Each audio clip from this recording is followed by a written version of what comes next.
الحمد لله رب العالمين والصلاة والسلام على سيد الرسل وخاتم النبيين وعلى آله وأصحابه وأتباعه أجمعين أما بعد. قائد احرار حضرت مولانا سید محمد کفیل شاہ صاحب بخاری، محترم رہنما جناب ڈاکٹر فری احمد پراتے صاحب، محترم حاجی خواجہ عبداللطیف خالد چیمہ صاحب اور دیگر تمام معزز شرکائے محفل، مجلس اعلیٰ اسلام کا اس حوالے سے ہمیشہ شکر گزار رہتا ہوں کہ مجھے میرا بچپن یاد کرا دیتے ہیں. آج بھی بچپن کی یاد میں میں نے یہ کرتا پہنا ہے.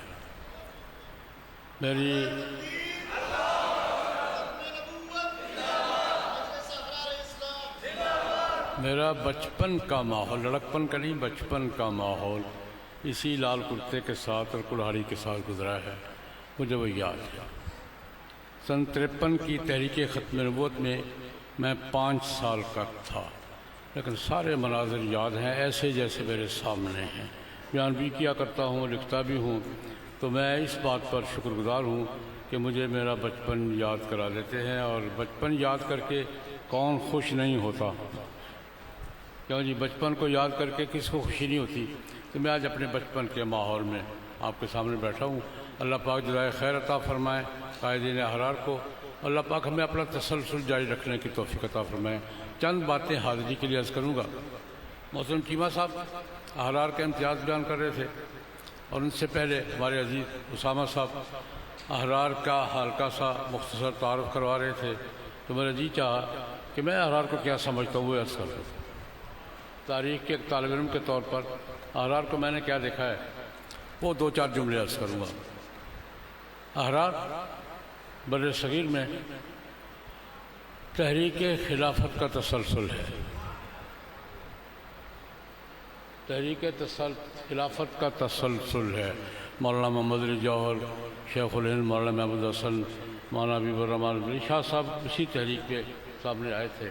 یہ تسلسل ہے تحریک خلافت کا، اور جس نے خلافت کے تحفظ کے لیے اور پھر حکومت الہیہ کے نام سے خلافت کے قیام کے لیے، حکومت الہیہ احرار کا نعرہ تھا.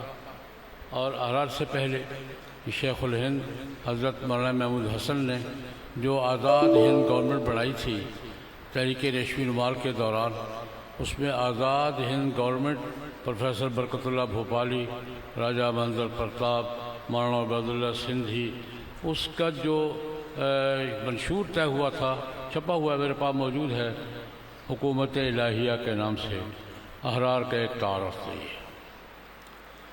احرار کے بارے میں تاریخ کا تاثر یہ ہے کہ چودھری افضل حق صاحب رحمہ اللہ تعالیٰ کا وہ جملہ میں نے کہیں پڑھا تھا، حوالہ مجھے دوبارہ ڈھونڈنا پڑے گا، کہ احراری مزاج کیا ہے. کہتے جب کسی احراری کے پاس اس زمانے میں 5 روپے ہوتے ہیں تو وہ سوچتا ہے کس نواب کے خلاف تحریک چلانی ہے.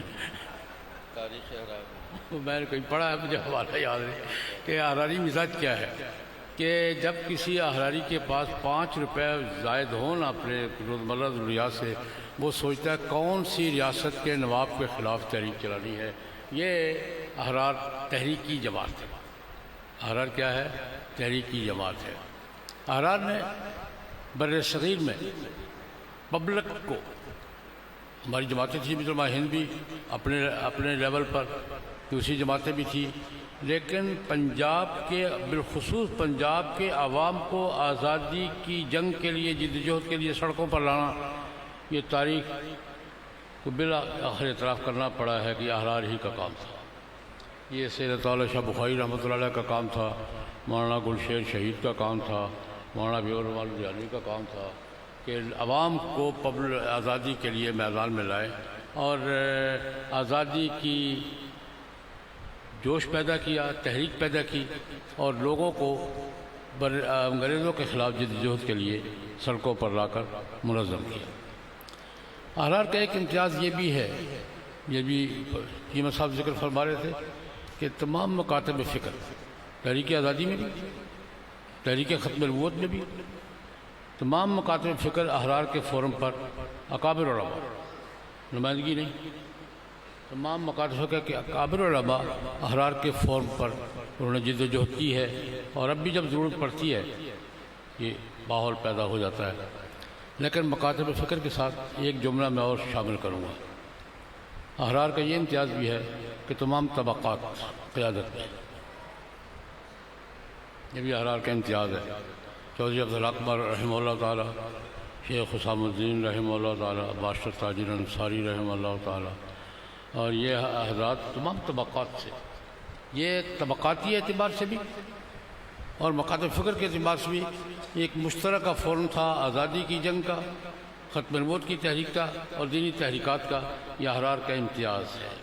اور تیسری بات اس حوالے سے عرض کرنا چاہوں گا، ابھی مولانا عبدالرحمن میانوی رحمۃ اللہ علیہ کا جملہ کی مسئلہ نقل کیا کہ وہ فرما رہے تھے جب تک فرزندان عطا اللہ شاہ بخاری زندہ ہے تحریک ختم نبوت جاری رہے گی۔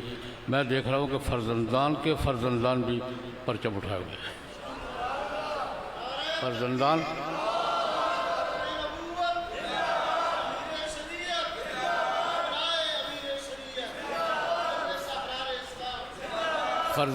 گرامی کے ساتھ وہ دنیا سے چلے گئے۔ میرا ہر ایک کے ساتھ نیاز مندی کا تعلق رہا ہے۔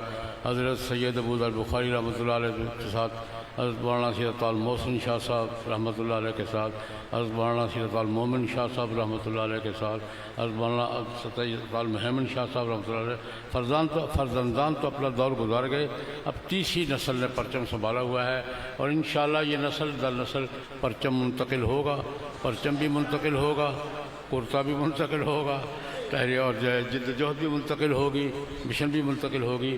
یہ تسلسل جو ہے استقامت، الاستقامت فوق الکرامہ، الاستقامت یہ کرامت سے اوپر کی چیز ہوتی ہے، تسلسل قائم رکھنا۔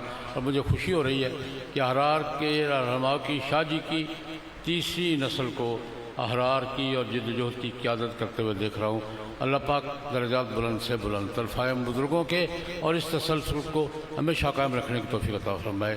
مسائل کے حوالے سے 3 مسئلوں پر عرض کرنا چاہوں گا۔ ایک تو ناموس رسالت، ختم نبوت سے متعلق بین الاقوامی سطح پر ہمیں جو صورتحال درپیش ہے، بین الاقوامی سطح پر ہمیں جو صورتحال درپیش ہے اور جس طرف ہماری توجہ نہیں ہے وہ یہ ہے کہ بین الاقوامی لابیاں، سیکولر قوتیں، بین الاقوامی ادارے 2 باتوں پر توجہ دیے ہوئے ہیں، توجہ نہیں پورا دباؤ ڈالے ہوئے ہیں۔ ایک یہ کہ قادیانیوں کے خلاف پاکستان کی پارلیمنٹ نے جو فیصلہ کیا تھا اور دستور کا جو حصہ ہے وہ سو یا واپس لیا جائے یا بے اثر کر دیا جائے۔ بین الاقوامی حلقوں کا مطالبہ ہم سے یہ ہے۔ اور دوسری بات، حضرات انبیاء کرام علیہم الصلوات و تسلیمات کی عزت و ناموس کے حوالے سے پاکستانی پارلیمنٹ نے جو قانون پاس کیا ہوا ہے، جو دستور کا حصہ ہے کہ انبیاء کرام علیہم الصلوات و تسلیمات کی توہین جرم ہے، اس کی سزا کیا ہے؟ موت ہے، وہ واپس لیا جائے۔ یہ ان کا مطالبہ ہے، جبکہ ہمارا مطالبہ ہم سے یہ ہے بین الاقوامی حلقوں سے کہ بھئی پاکستان کی پارلیمنٹ کا فیصلہ ہے، سول سوسائٹی کا فیصلہ ہے، قوم کا فیصلہ ہے، تمام سیاسی پارٹیوں کا فیصلہ ہے۔ پاکستان کی پارلیمنٹ کے فیصلے کا اور دستور کا احترام کیا جائے۔ اگر امریکہ کی عدالت کے فیصلے کا اور برطانیہ کی پارلیمنٹ کے فیصلے کا احترام ہوتا ہے تو پاکستان کی عدالت کے فیصلے کا احترام کیوں نہیں ہو رہا؟ احترام کیا جائے، اس کے تقاضے پورے کیے جائیں۔ لیکن اس کے ساتھ میں ایک بات شامل کروں گا، ہمیں عالمی ماحول میں تو مسئلہ درپیش ہے ناموس رسالت کے حوالے سے۔ ان کا مطالبہ یہ ہے کہ ہم ناموس رسالت کے تحفظ کا قانون ختم کریں۔ ہمارا مطالبہ یہ ہے کہ تم بین الاقوامی ماحول میں توہین رسالت کو جرم تسلیم کرو۔ وہ جرم تسلیم نہیں کر رہے۔ ہمارا ان سے مطالبہ یہ ہے کہ توہین رسالت کو بین الاقوامی قانون میں جرم تسلیم کیا جائے اور اس کے مطابق معاملات کو ڈیل کیا جائے۔ اور ان کا تقاضا یہ ہے کہ ہمارے ہاں جو ناموس رسالت کے تحفظ کا قانون ہے اور ختم نبوت کے تحفظ کے جو قوانین ہیں، یہ قوانین یا واپس لیے جائیں یا بے اثر کر دیے۔ اس کے لیے وقتاً فوقتاً 8 5 7 10 سال کے بعد کوئی نہ کوئی حرکت ہوتی ہے، پھر آپ لوگ میدان میں آتے ہیں۔ وہی صورتحال تقریباً ہمیں ملک کے اندر حضرات صحابہ اکرام کے ناموس کے حوالے سے درپیش۔ بین الاقوامی ماحول میں توہین کو حق تسلیم کروانے کی کوشش ہو رہی ہے کہ آزادی رائے ہے نہیں، ہم کہتے ہیں توہین ہے، وہ کہتے ہیں آزادی رائے ہے۔ انبیاء کرام کی توہین جرم ہے، ناقابل برداشت جرم ہے، وہ کہتے ہیں آزادی رائے ہے۔ وہی صورتحال ہمیں پاکستان میں حضرات صحابہ کرام، حضرات اہل بیت اعظام رضوان اللہ علیہ مجمعین کے حوالے سے ہم کہتے ہیں جرم ہے، قانون بھی کہتا ہے جرم ہے۔ اس جرم کو اس کے لیول کے مطابق تسلیم کیا جائے، اس لیول کے مطابق سزا دی جائے، لیکن یہاں یہ کہا نہیں یہ آزادی رائے کے خلاف ہے، یہ مذہبی آزادی کے خلاف ہے۔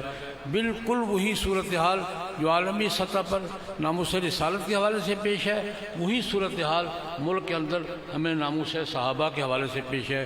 یہ ہمارے سامنے ہے، اور وقتاً فوقتاً حضرات صحابہ کرام رضوان اللہ علیہ مجمعین کی اہانت کے جو واقعات ہوتے ہیں، بھی حیدرآباد میں کل پرسوں جو واقعہ شرمناک واقعہ ہوا ہے، یہ میں عرض کرنا چاہتا ہوں۔ ہمیں اس پر منظم جدوجہد کرنا ہوگی، وہ تو نہیں کریں گے۔ یہ آپ اگر اتحاد کے ساتھ وحدت اور سٹریٹ پاور، ہمارے دو ہی ہتھیار ہیں، مکاتب فکر کی وحدت اور سٹریٹ پاور، پبلک دباؤ، ہم جتنا منظم کریں گے اتنا اپنی پیش رفت کریں گے۔ ہمارے ذمہ قرض ہے، ہمارے ذمہ 74 کے فیصلے کا بھی قرض ہے، ہمارے ذمہ 84 کے آرڈیننس کا بھی قرض ہے، ہمارے ذمہ حضرات صحابہ کرام، حضرات انبیاء کرام کے تحفظ ناموس کے تحفظ کا قرض ہے ہمارے ذمہ، اور اس قرض کے لیے جو جماعتیں بھی میدان کار میں ہیں، بالخصوص مجلس علیہ السلام میدان مورچہ ہے، بہت سب سے پرانا مورچہ یہی ہے، تو مجھے اور آپ کو تعاون بھی کرنا چاہیے، اپنے اپنے محاذ پر اپنے اپنے دائرے میں اس کے لیے محنت کرنی چاہیے۔ ہم اپنا قرض ادا کر کے جائیں گے تو نئی نسل کسی مناسب ماحول میں، ورنہ نئی نسل کو گمراہ کرنے کے لیے، بے راہ رو کرنے کے لیے، مرتد بنانے کے لیے، ملحد بنانے کے لیے ہمارے تعلیمی اداروں میں اور میڈیا مراکز میں جو کچھ ہو رہا ہے سمجھدار لوگوں سے مخفی نہیں، ہمارے ذمہ قرض ہے۔ اللہ تبارک و تعالی ہمارے ان قائدین کو اپنے فرائض میں پیش رفت نصیب فرمائے اپنے اقدامات میں، اور ہمیں ان کے ساتھ مکمل بھرپور تعاون کی توفیق عطا فرمائے۔ اللہم صلی علی سیدنا محمد النبی۔